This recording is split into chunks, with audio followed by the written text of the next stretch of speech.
A maior transação da história do setor do ensino superior privado no Brasil foi feita em 2011 e envolveu 510 milhões de reais. A Anhanguera Educacional comprou a Uniban e se transformou no segundo maior grupo de ensino superior do mundo, atrás apenas da americana Apollo Group, que é dona da Universidade de Phoenix. E a partir de agora, a Anhanguera soma mais de 400 mil alunos e 10 mil professores. Será que isso é bom? Bom, para falar sobre o momento que vive o ensino superior privado brasileiro, nós convidamos a professora Helena Sampaio, da Faculdade de Educação da Unicamp, também coordenadora de um projeto de pesquisa chamado Setor Privado de Ensino Superior no Brasil, Inovação e Mercado, e também convidamos a professora do Departamento de Ciência Política da Faculdade de Filosofia, Letras e Ciências Humanas da USP, Elizabeth Balbachevski.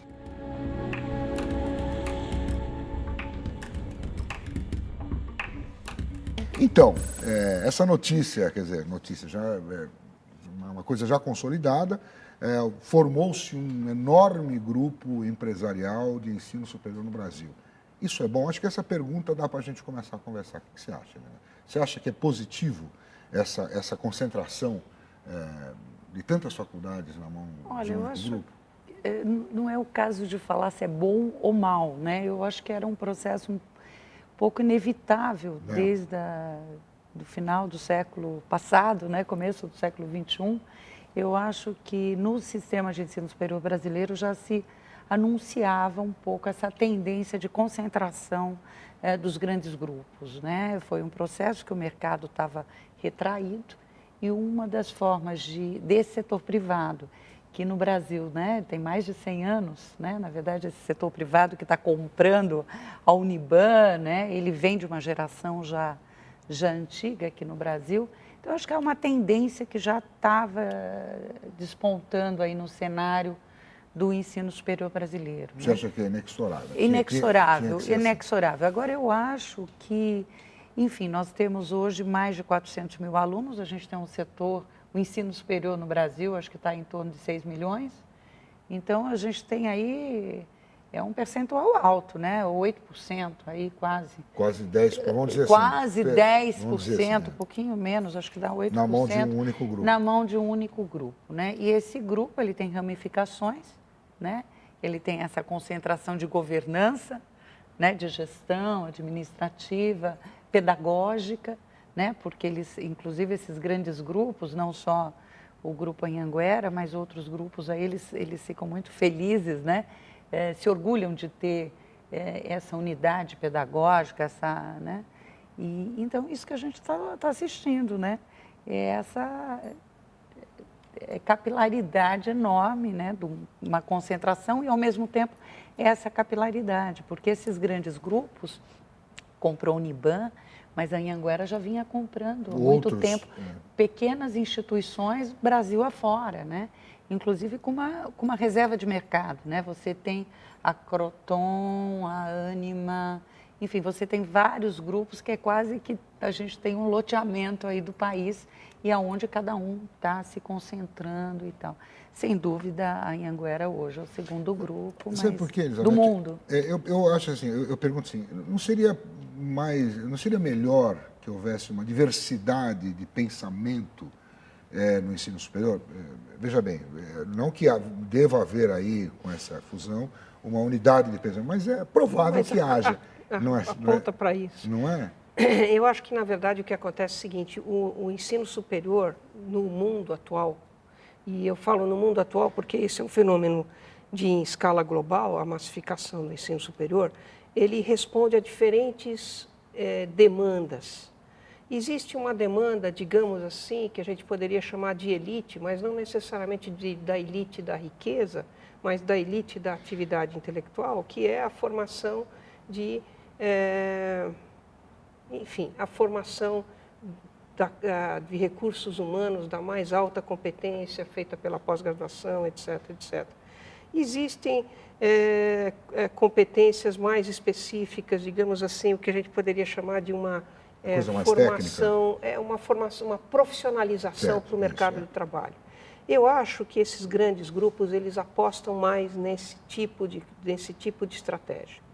É evidente que é problemático você acompanhar esse processo de concentração. Eu diria que, eu concordo com a Helena, que é uma coisa que vem dos anos 90, mas ele se acentuou muito na última década. Se acentuou muito. Se você olhar os dados do INEP, essas grandes universidades privadas, o crescimento delas é vertiginoso. Elas estão ocupando um espaço cada vez maior do público, da oferta de ensino superior no Brasil. Inclusive, a despeito do fato do governo federal ter feito todo o investimento que ele fez para criar novas universidades federais, esse setor cresceu mais rápido que as universidades.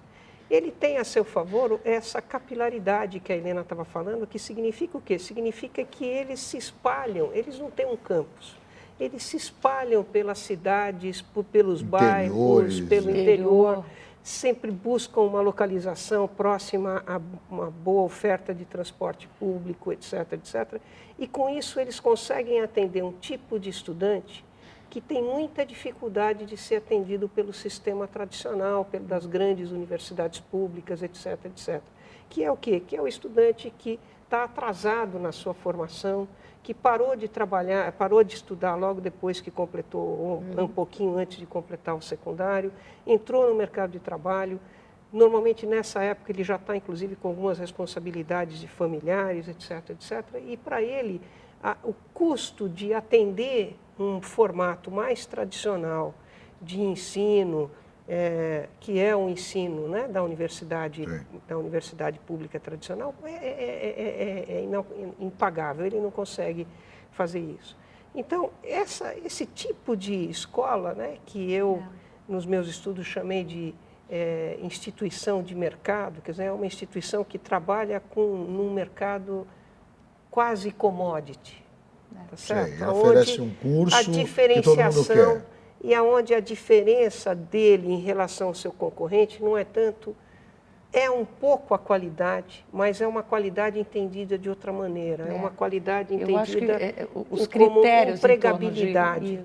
E é uma empregabilidade que não significa necessariamente dar ao aluno uma formação que permita a ele almejar uma posição muito alta na estrutura, na hierarquia do mercado de trabalho, mas dá a ele condições para ele se inserir de uma maneira um pouquinho mais qualificada no mercado de trabalho. Quer dizer, um aluno de uma escola secundária pública que sai com terríveis problemas de formação, tá certo? Problemas muito graves, que tornam a empregabilidade dele perto de zero.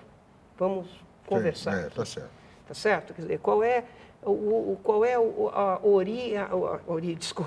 o limite de expectativa de emprego de um menino que sai, de uma menina que sai da escola pública secundária?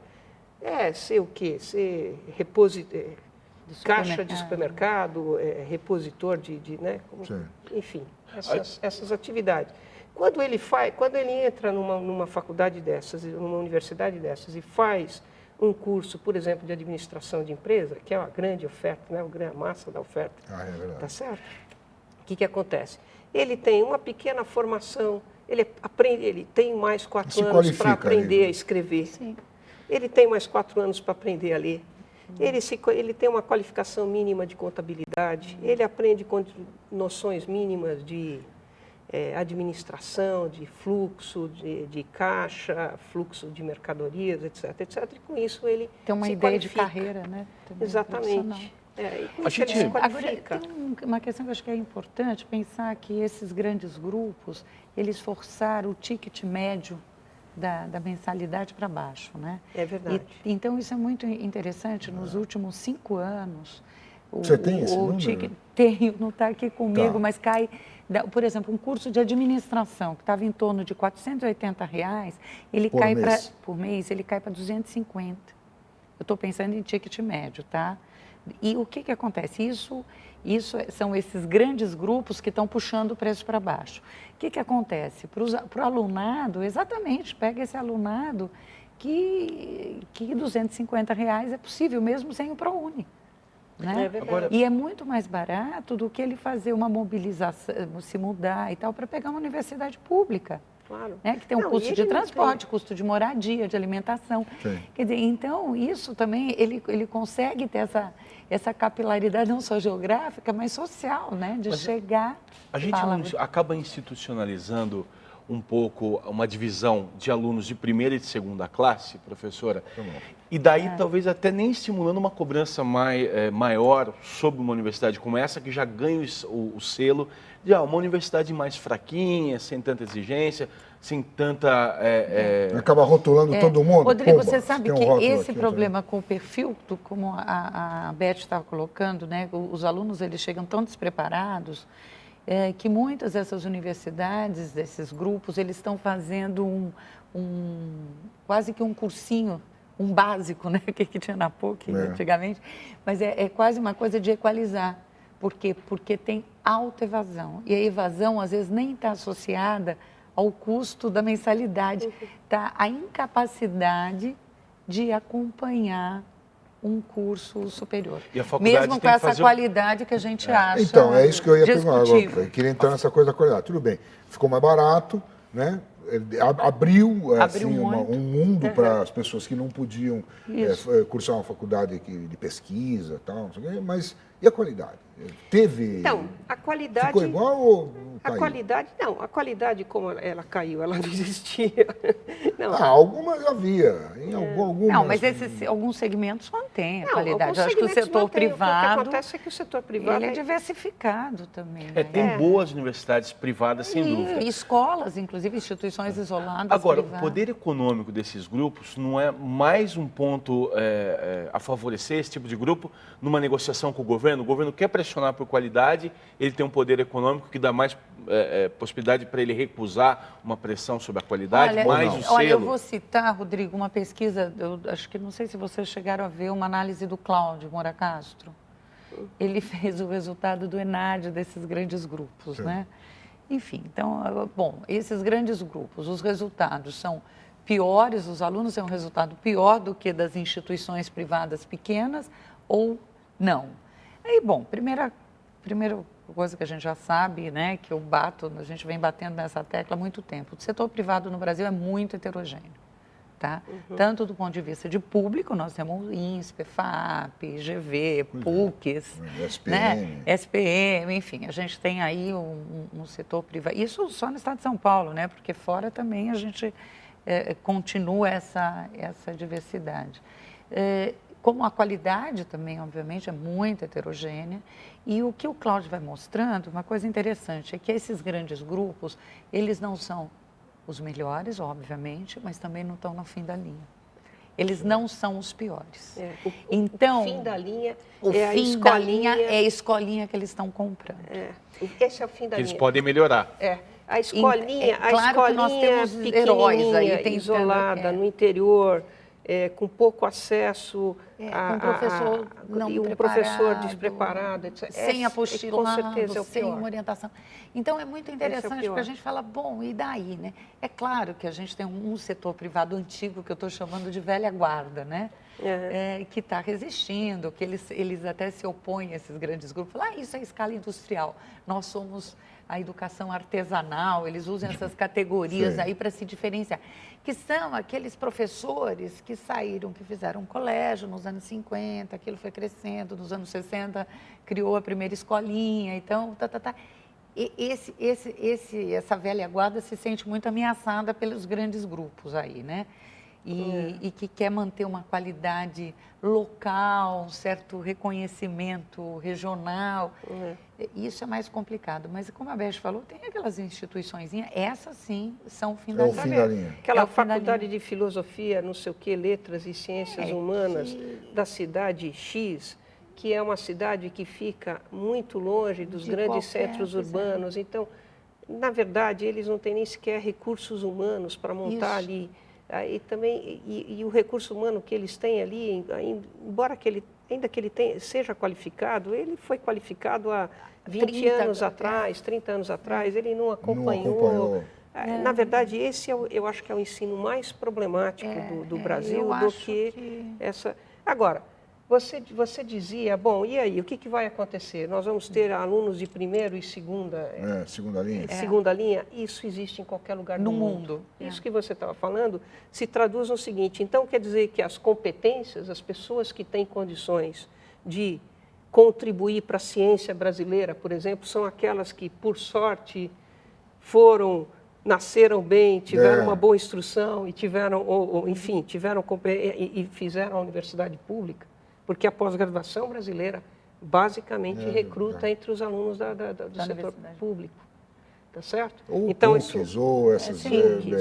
exatamente.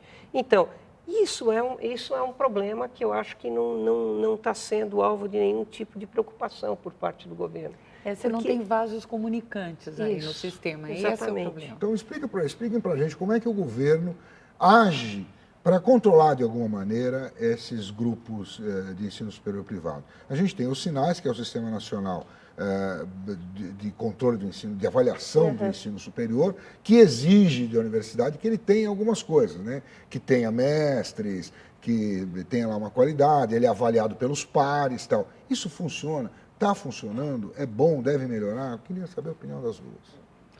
Bom, eu vou começar dizendo, o Brasil tem uma tradição muito antiga de controle sobre o setor privado. Que não existe em outros países. Que não existem. Acho que a maior parte dos países onde se desenvolve um grande setor privado, você acaba tendo algum tipo de... Agora, a tradição brasileira é uma tradição de controle burocrático. Tá certo? Então, quando... tradicionalmente, se avaliava essas universidades, essas instituições, você avaliava pelo tamanho da sala, o tamanho do quadro negro, o número de livros que tinha na biblioteca, de alunos por classe. Número de alunos por classe. Aí você tem alguns indicadores meio assim, fixos, etc, etc.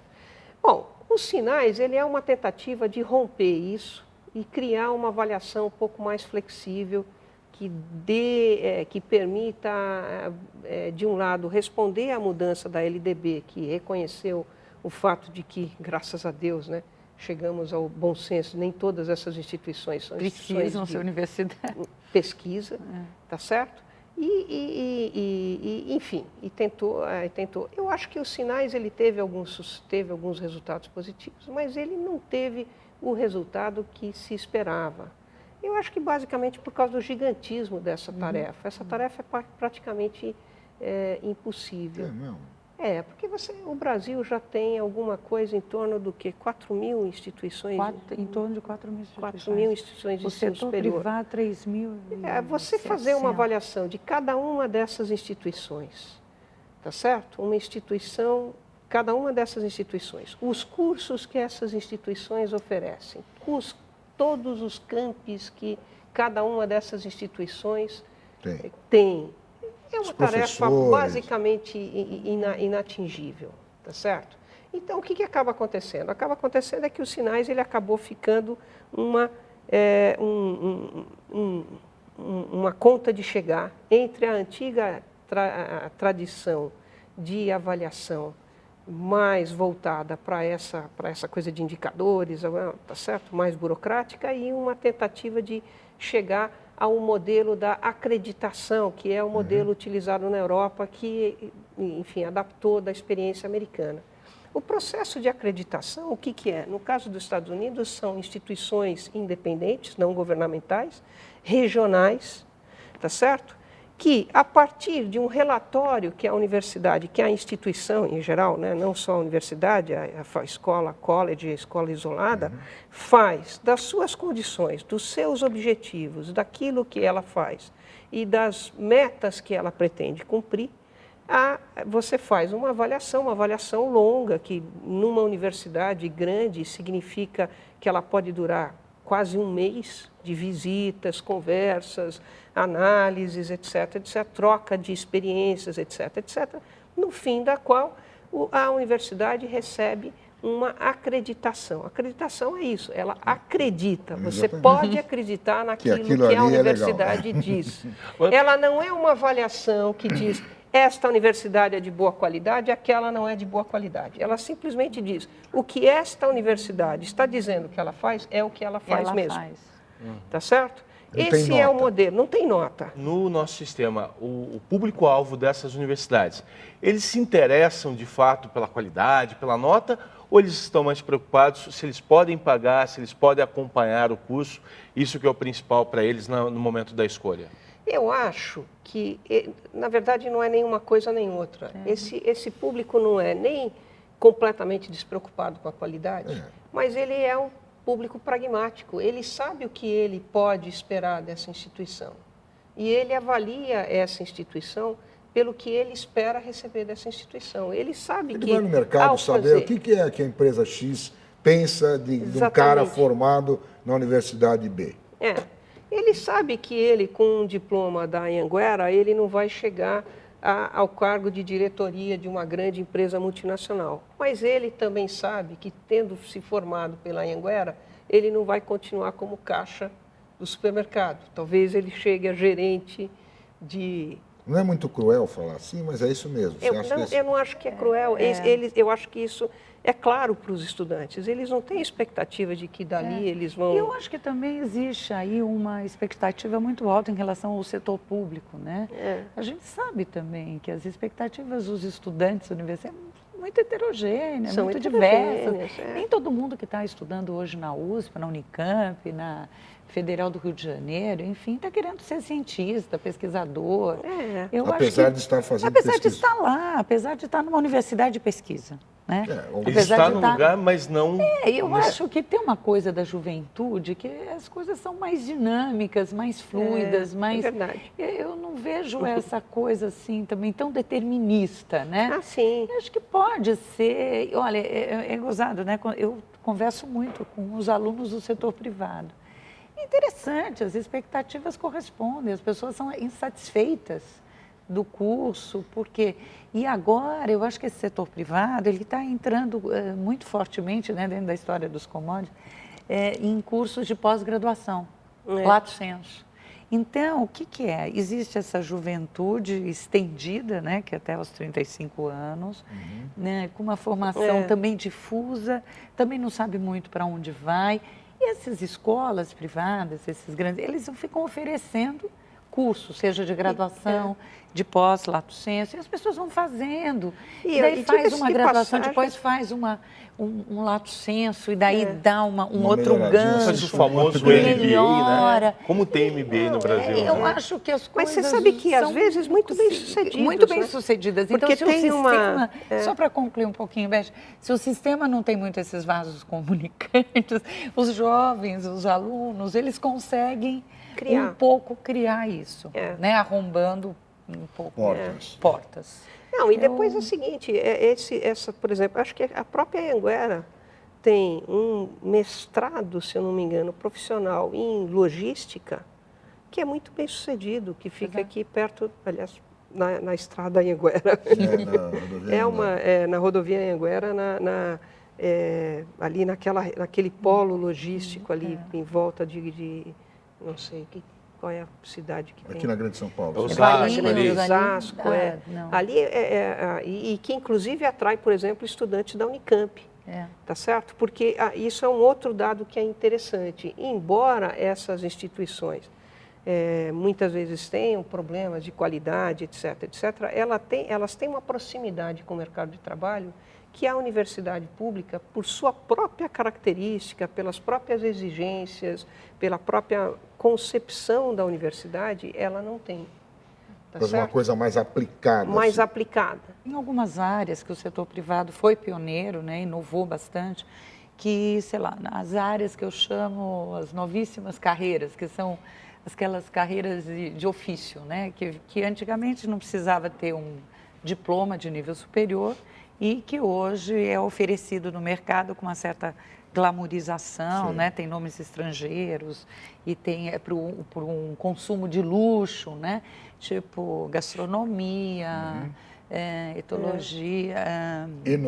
enologia, stylist de cabelo, hairstylist, depois tem design de interiores, enfim, daí todos os designers do mundo e tal.